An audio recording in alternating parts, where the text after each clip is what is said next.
It sometimes is described as your body's alarm system is trying to protect you, but it misreads everyday situations as threats.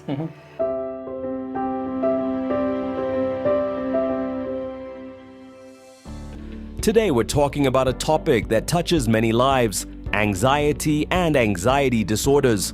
Joining us are two exceptional guests: Keegan, a registered clinical psychologist and psychometrist, currently completing his PhD through the University of Pretoria, and Claudette, a clinical psychologist with over 12 years in private practice and the founder of Leave of Hope Therapy Center in Alberton. Together, we'll unpack what anxiety really is, how it affects daily life, and what healing can look like. Welcome to my mental health consulting. In this platform, we're discussing everything about my mental health, your mental health, and how it affects you and how you can manage and cope with it, and when to seek treatment. So we welcome you, and please do not forget to subscribe in all our social media channels so you don't miss any of the topics that we are discussing. And today we are discussing anxiety and anxiety disorders.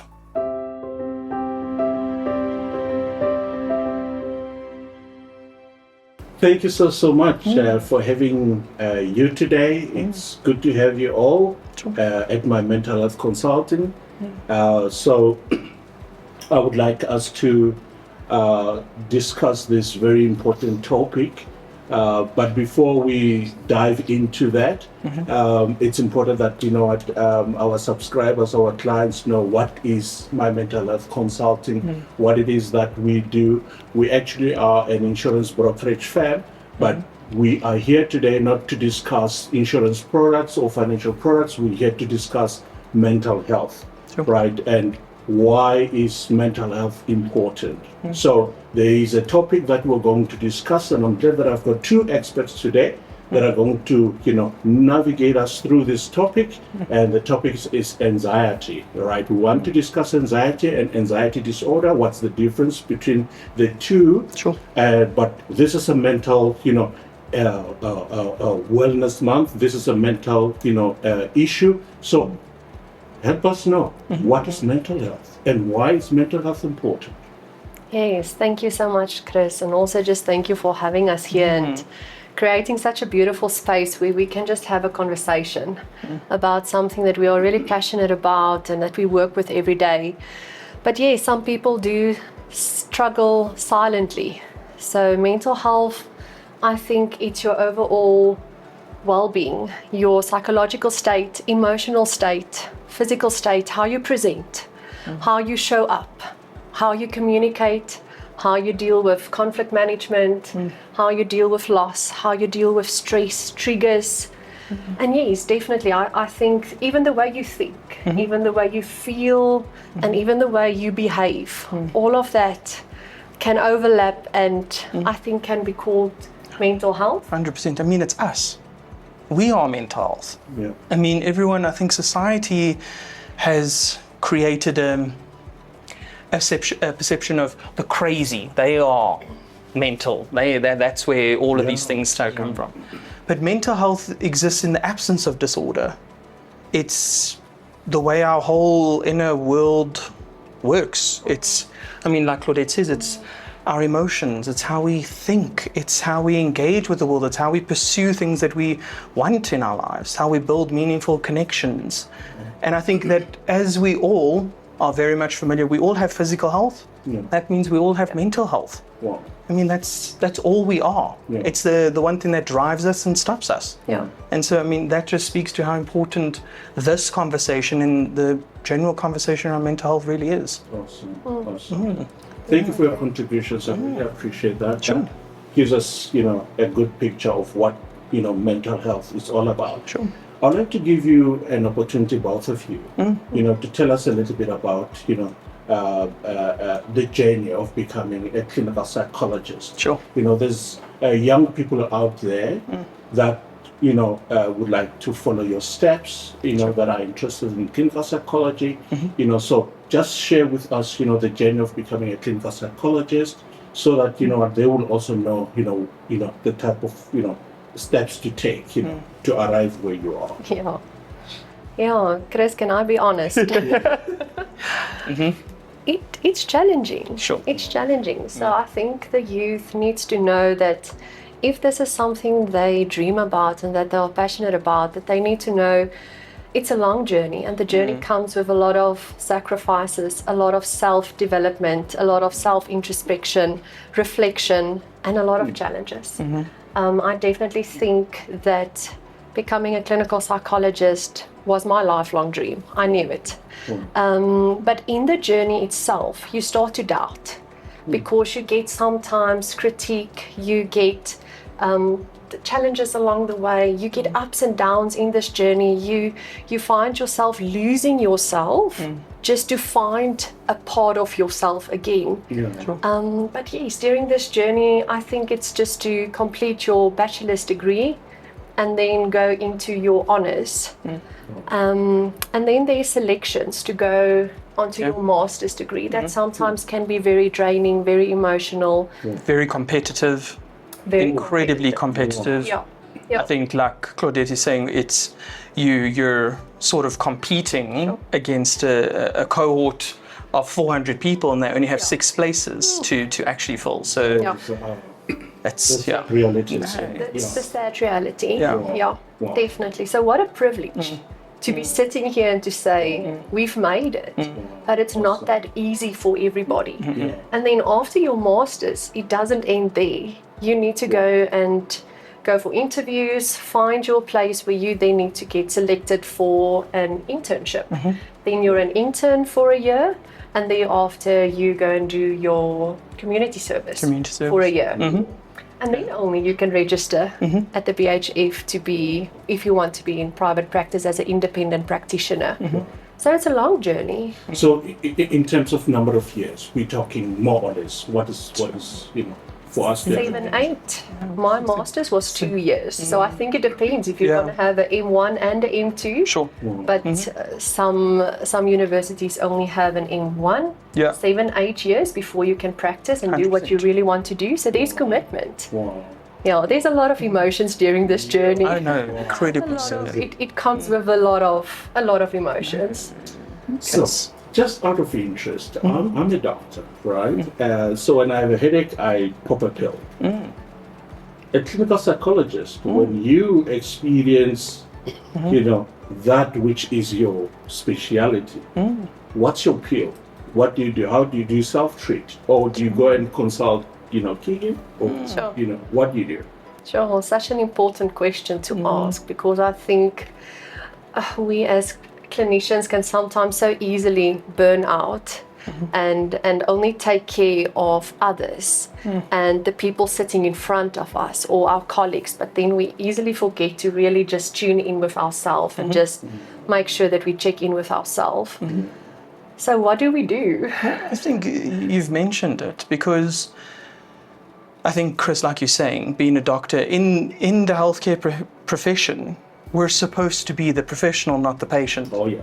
And we've been programmed to be that. So it's so difficult to sit on the other side of that chair or on the couch and not on our therapy chairs. But I think, in fact, we have to check in with ourselves and going, like, I am human. Yes. I'm going to have difficulties. And the same way we encourage our patients to seek help, it's also to set that also as a precedent of going, we also seek help. We can be in our own therapy processes as well. And I think that's so important to do, because we've always been trained in our programs that we are the tool of therapy. If we are not okay, we cannot help our patients.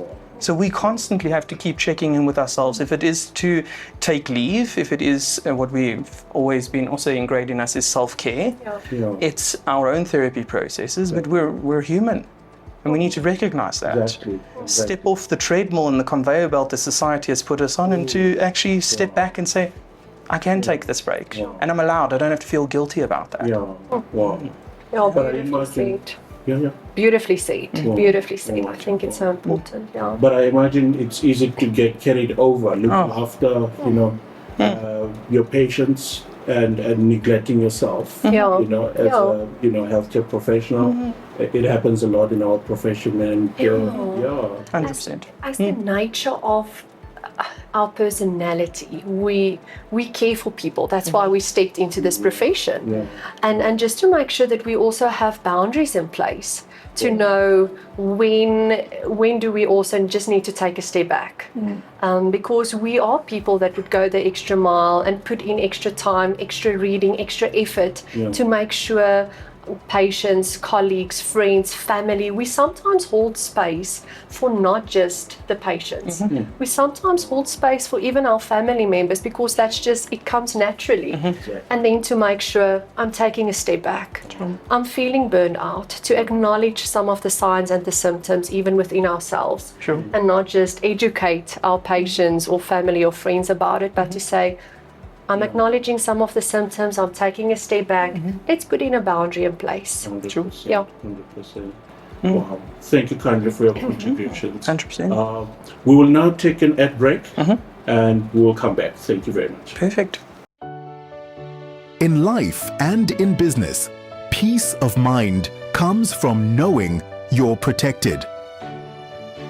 At My Mental Health Consulting, we offer tailored financial solutions designed to meet both your personal and business needs.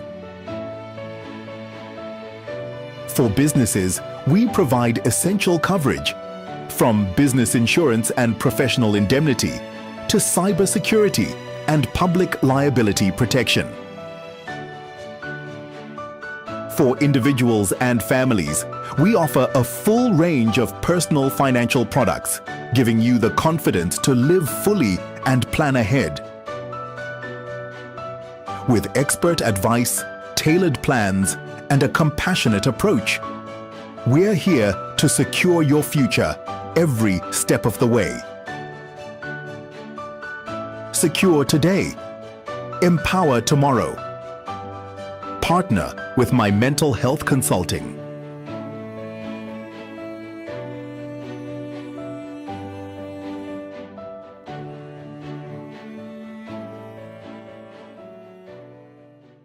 Ladies and gentlemen, thank you. We're back. And please don't forget to subscribe to our channel so you don't miss any of our topics. The topic for the day is anxiety and anxiety disorder. What are these two? You know, is it one is the same thing? Please take us through. Yeah, thank you, Chris. So I think anxiety is one of the most common emotional experience that humans face. It sometimes is described as your body's alarm system is trying to protect you, but it misreads everyday situations as threats. So you are constantly feeling worried. You are constantly overthinking. I think there's specific components, specifically if we talk about the anxiety part, there's components that people experience, and that's the cognitive part. Your mind would be racing. You would be having thoughts that's jumping to worst case scenarios. You would be overthinking, even expecting the worst, even magnifying situations in your mind. So you struggle with the battlefield that's happening in your mind cognitively.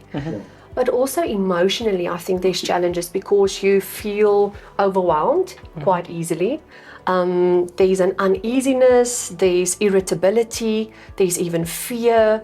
You feel unsafe, but there's no real threat to why I feel uneasy, unsafe, unsettled. But then also the body talks. So the body will tell you about this anxiety that I'm experiencing. So the body will tell you, I've got a racing heart, heart palpitations, even muscle tension, chest pains, tingling in your fingers or in your feet, hand palms that's sweaty, dry mouth. So, yes. It's an incredibly complex thing, this tormenting feeling that anxiety really brings.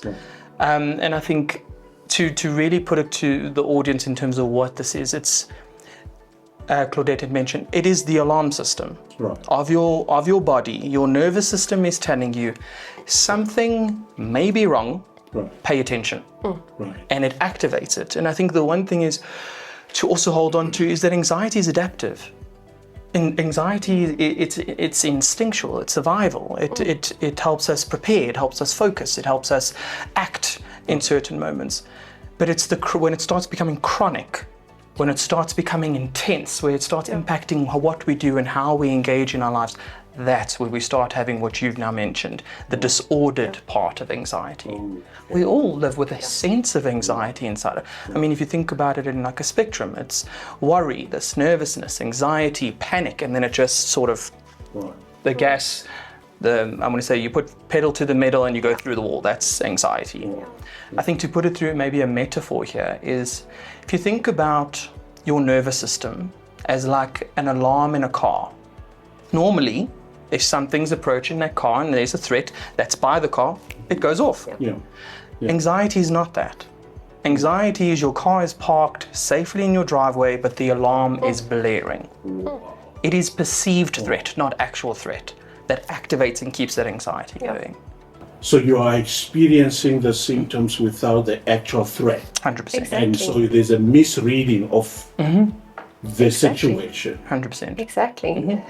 Wow. The smoke alarm goes off for the real fire. Right. Yeah. But now there's just burnt toast. Wow. But my smoke alarm is in fight and Just- flight mode. It's happening. Yeah. But it's the misread of that situation. So it's protecting, but yeah, it's just burnt toast. It's not the worst outcome. It's not the end of the world. I don't need to jump and be all agitated and heart racing and palpitating and thoughts racing. Yeah. But anxiety make me to feel that way then. That's overwhelming. Yeah, That's it's overwhelming. Now, paint us a picture.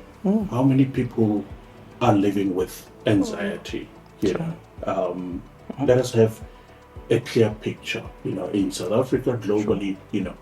Do you have any numbers to guide us, to give us a picture? I mean, Chris, it's anxiety is everywhere. Yeah. I mean, I think to mention quite plainly is, if you're human, you're not immune to it. You most likely will experience an anxiety or some form of it at least once in your lifetime. I mean, the stats, I have some here, there's a 2023 study that actually showed that 4% of the general population of the world experienced anxiety to the level of disordered. So not just general anxiety, disordered, so it's impacting daily functioning. Now, I mean, 4% doesn't sound like a lot, but I mean, if we look at it, the general population of the world, that's 300 million people that are sitting with an anxiety at the level of a disorder. Further to that, I mean, we have a 2025 study by the Global Burden of Disease data. So they do a bunch of research in terms of illnesses that impact humans and the sort of impact on life in general. And it says here that anxiety and depression affect 360 million people every year, which is up 55% since 1990. In 35 years, we've increased 55%. In terms of it's terrifying. And the thing is, that's our society. Our society sort of drives this pattern and keeps it going. We have this, I don't know if it's, we call it the non-stop attitude. Non-stop. You have to go. And if you're not going, how are you going to be successful? Is that determination? Is that laziness? Well, you don't want to be seen as that. So we keep going. We keep raising that bar, keep pushing, without recognizing that we're overwhelmed, we're burnt out, we're fatigued, and that it's okay to drop it. Now, how do we slow down this fast-moving train? Because at some point, Sure. we need to manage this. I mean, isn't that the question? I mean, if we knew it, maybe we would do it. Yeah. As a society, as if we had the answer, we would share it with our patients and say, oh, there's the end, there's the cure for your anxiety. But I think it's not as simple. I think the one thing is, I think where we spoke now in the beginning is checking in with yourself. Yeah. And allowing yourself to step off the treadmill, allowing yourself to go and say, I don't always have to be on. Right. I don't always have to be pushing. Yeah. I can take a break. I don't have to feel guilty. I can rest without feeling guilty. That's an ordinary thing for me to do. It doesn't define my worth or my success in this thing. Sure. That I'm just allowed to. Allow yourself. And I think what also this podcast is bringing awareness, like we said in the beginning. So if you become aware that my nervous system needs support, so my nervous system is actually asking for help.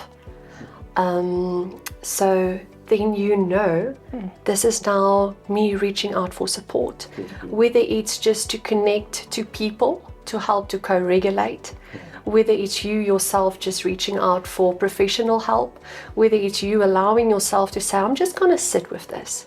I'm not going to keep on moving because I can't anymore. I just need to sit with this. I need to name the emotion that I'm currently feeling. So I know the red lights. My nervous system is telling me, I need support now. Can we pause? Can we stop? Can we park? Then I'm sitting with it and I'm giving it a name. I'm calling it, this is anxiety that I'm experiencing, or this is burnout, or this is fatigue, or this is exhaustion, or overwhelming feelings that I'm having. And if we can sit with that and rest in the feeling, not become afraid of it. Don't be afraid of your anxiety. It's not a character flaw. It's not something that you need to be afraid of, because then you worry about your worry. Then there's actually double worry and you just feed the loop constantly. We need to learn that it's okay. It's okay not to be okay, and sit with it. True. Name it, and then I would recommend learn how to soothe it. I think soothing looks different for everybody. Some needs grounding, some needs a little bit of movement, some needs meditation, other needs just a hug, squeeze the nervous system, or just some breathing work. Be aware of your senses, be more present. It's not about what I missed yesterday, or what I'm fearful for tomorrow. It's not about pulling back and forth, because that also creates a turmoil. It creates an uneasiness. It's about being present.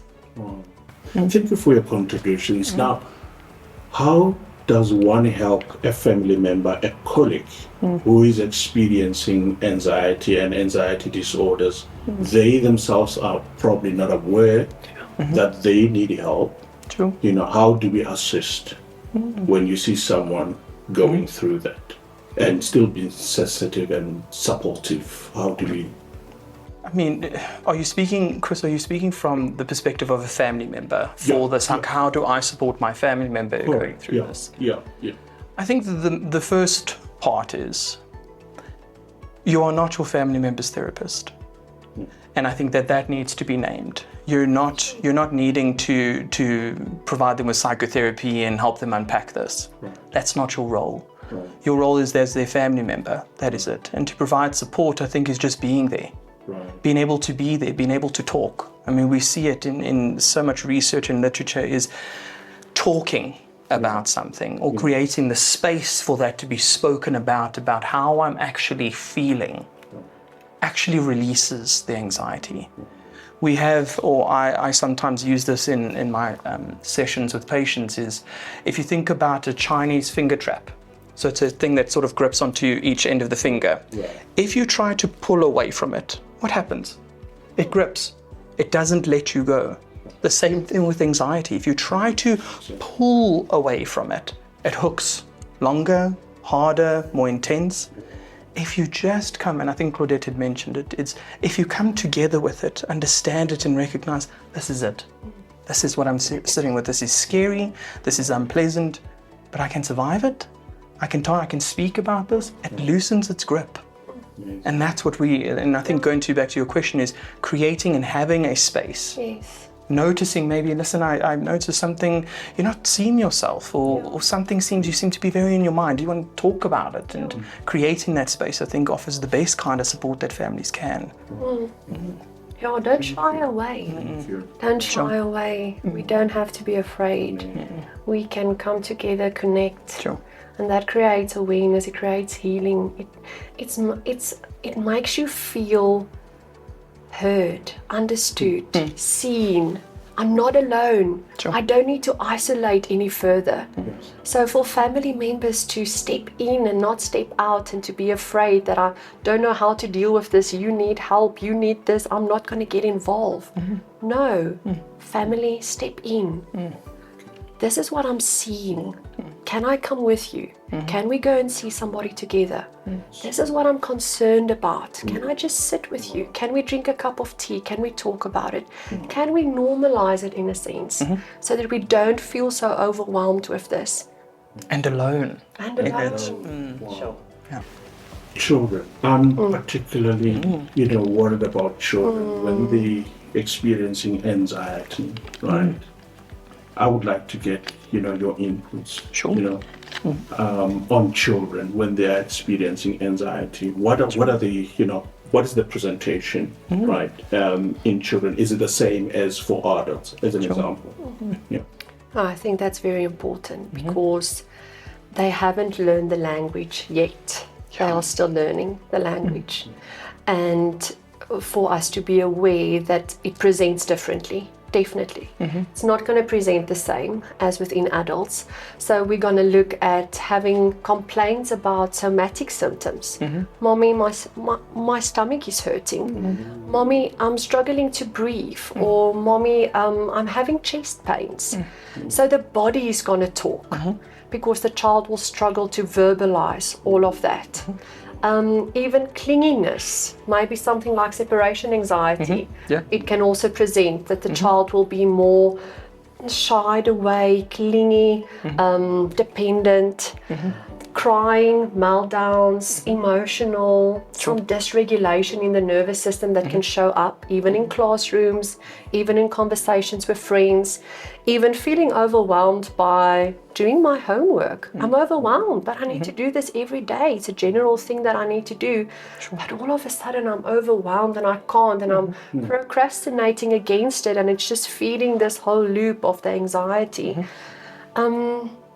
Nightmares, I think it can present in nightmares as well. Avoidance. I don't want to go to school anymore. I don't want to go to social events. So I'm staying in my room. I'm isolating. I'm avoiding. Yeah. I mean, I think you summed it up perfectly. I think that it is. There's no language, so it's mostly spoken through behavioral, something that is felt physically or physiologically in the body. And I think for parents, it's to be, I want to say it's easier said than done, but to be attuned to that. And sometimes parents struggle, families struggle to do that because there's so much else that's happening. Yeah. And sometimes the understandable fear is if I give this attention, it's going to grow. Yeah. So we just move on, like get on from it. Let's get to your homework without actually understanding what is actually happening inside of their bodies.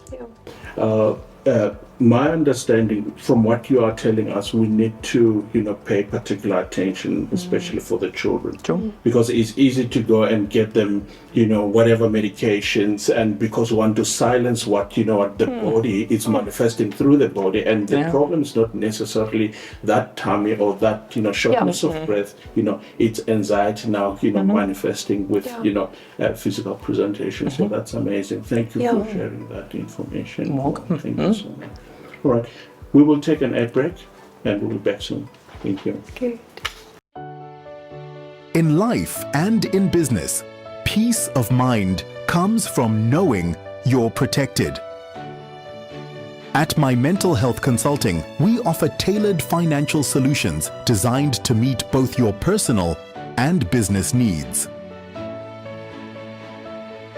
For businesses, we provide essential coverage, from business insurance and professional indemnity to cybersecurity and public liability protection. For individuals and families, we offer a full range of personal financial products, giving you the confidence to live fully and plan ahead. With expert advice, tailored plans, and a compassionate approach. We're here to secure your future every step of the way.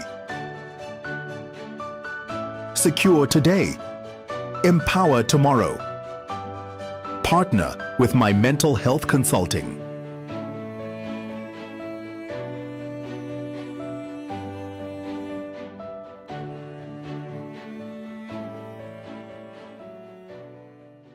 Thank you. Welcome back. Let's talk about the social stigma and mental illness. Sure. This is a problem in the society. Yeah. I think it's always been, and I don't think we're ever going to get completely rid of it, unfortunately. And I think that that's the reality. I mean, we're sitting with movies, with series, with all of these things, social media, and that portray mental illness as something that I'm crazy. Something is deeply wrong with me, I'm faulty, I'm weak, I'm incompetent, all of these things, which kind of just fuels the very thing that we're trying to actually move through and work through. The stigma around sort of holding on to anxiety is, firstly, you're going through a lot. You're sitting with anxiety. We speak about anxiety as this impending doom. Something is wrong that I can't speak about because other people are going to see this wrong part of me, and then I just kind of find myself in this vicious, unrelenting loop. And I think to really sort of challenge the stigma, and I think there has been some movement. Yeah. There's been some movement in recognizing that mental health actually is a priority, and we see it across the world in terms of certain policies and certain allowances in recognizing that depression, anxiety, all these things are actually real, not just in your head. Yeah. And I think that's kind of the first step, is an acceptance that this is a real thing. I'm not just ill or something's wrong. And I think that allows us to then seek out the help and support that we need. And I think podcasts, exactly what we're doing here is creating awareness that this does exist. Yeah. Gives us just the momentum we need for people to recognize it's okay. It's okay to go get help. If you're feeling fluish, Exactly. you're going to go to a doctor. Exactly. If you have a broken bone, you're going to go to the surgeon or whoever to repair it. If something is not right in terms of emotions, or your thoughts just seem to be plaguing you, you just seem to be avoiding everything, you have no motivation, why not the same thing applied in that way? If we all have physical health, we all have mental health. Yeah. Both should be a priority. Well, both should be a Both. I like that. 100%. Yes. It's also, there's something there, and I always speak about there's such a push for physical health in our country and around the world. We have certain gyms that provide, go to gym enough times and you'll get less to pay on your premiums. And I'm going, why can't the same be applied? Like, go to your therapist, go to your psychiatrist, go to yoga, go to these meditation retreats, get reduced benefits on that. Like it. Why not Yes. the same sort of principle applied? Yeah. What gets us to gym? Our legs just start working? Or does our brain tell us, get out of bed, let's go to gym, it's going to make us feel better? Yeah. I'm not saying replace the one with the other, but consider them as equal priorities in our lives. Yeah. I may have gone off on a tangent there, but I Beautiful. kind of feel like it needs to be Yes. really So assertively. important. Thanks so So much. important. Beautifully said. Definitely. Awareness. It's okay not to be okay. It's okay not to be okay. It is. That's the message for all of us there. Yes. Thank you. Yes. Thank you. Let's talk to the matriculants of 2025. Sure. The topic of anxiety speaks a lot to them. They are awaiting their results, most of them. Sure. And the waiting, it's daunting. And by the time the results are out, some have made it, some have not. I would like you to, speak to our matriculants, those that did not succeed. What word of advice can you give them? Where can they go, when they feel that they are not coping? Yeah, sure. My heart really goes out to them, because I think in this time there's racing thoughts, there's heart palpitations. This is the waiting period, the waiting season. We wait for the results. So then anxiety will be a normal thing to experience. And your mind will tell you things. Your mind will even make you jump to, but what if, what if, what if? And I should have, I must have, I should have put in more, I must have done more. So it's incredibly uncertain time for the matriculants. It's even just a time where there's a lot of uncertainty as well, that they really just find themselves unsure about their future. They are in this waiting season, and what is next? Yes, you've worked hard, you've done your part, you've gone through a very demanding year, through ups and downs, and maybe even personal challenges, family challenges, losses. You've juggled a lot, and you've put in everything that you had to do. Whatever the outcome, it doesn't define you or your character. It doesn't define even your future or your worth. Yes, it's important, and we understand the pressure and the expectation, and everybody's eyes are upon you, and yes, it's important. But does it really define your worth? Does it really define your future? Or can we take a detour? Can we take maybe the scenic route that looks different? Every pathway, every journey, it looks different, and it's okay if it looks different. And you can accept that it can look different. I think what a powerful thing there, that word accept. I think it goes back to that there's an acceptance that it is going to be difficult. This is an incredibly chaotic and messy time. You're bouncing between hope and doubt, and you're sitting here with, have I failed, have I not, have I passed? And you're restless, you're anxious, you don't know which way's up. But that's an understandable place that you're in, because at the end of the day, for 12 years of your life, you've worked to this point, this penultimate point. That's what's been told to you. This is a penultimate point that will change the rest of the trajectory of your life. And that's an immense amount of pressure to put on 18, 19-year-olds that don't even know who they are yet. And I think what Claudette is saying is to be also gentle. Gentle with yourself here. And when you get the results, to remind yourself that you aren't defined by a set of numbers on a page. Your results are one moment in your life. That's it. Not the whole story, one moment. And I think, like Claudette is always saying, there are so many paths forward. You just have to give yourself the time to find it. Yes. Thank you so much for that contribution. We're dealing with another challenge, and it's not only results, we're seeing a lot of matriculants getting the best results, but they cannot find, accommodation in the, tertiary schools, and that can be very, very frustrating. Of course. But I like what you both have shared here to say, look, it's not the end of the world.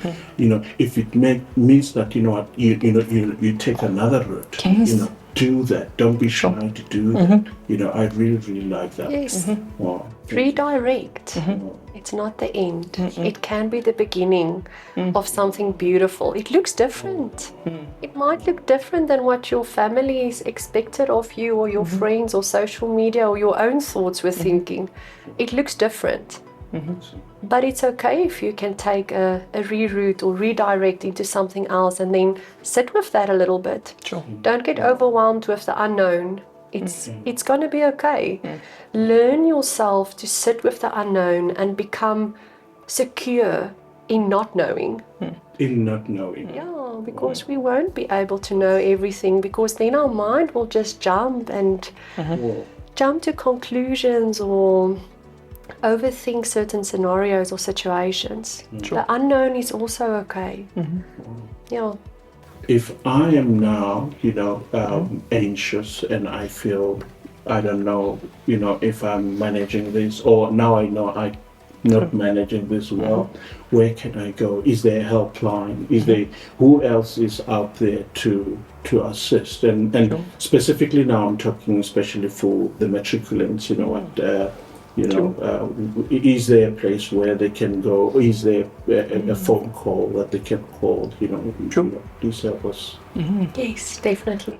Well, I think the most sort of important and sort of frequent one that we generally encourage people to use is SADAG, the South African Depression and Anxiety Group. They are always available.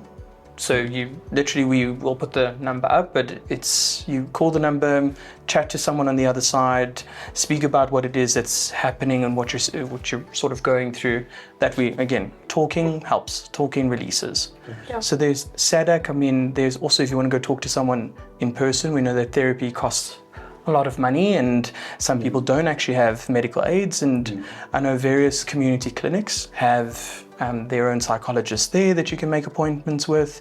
The various public hospitals have their own psychology wards. You simply phone through, make an appointment and go see someone. The one thing, and I think we're sort of stressing that here, is don't sit with it alone. Yeah. Don't sit with it alone.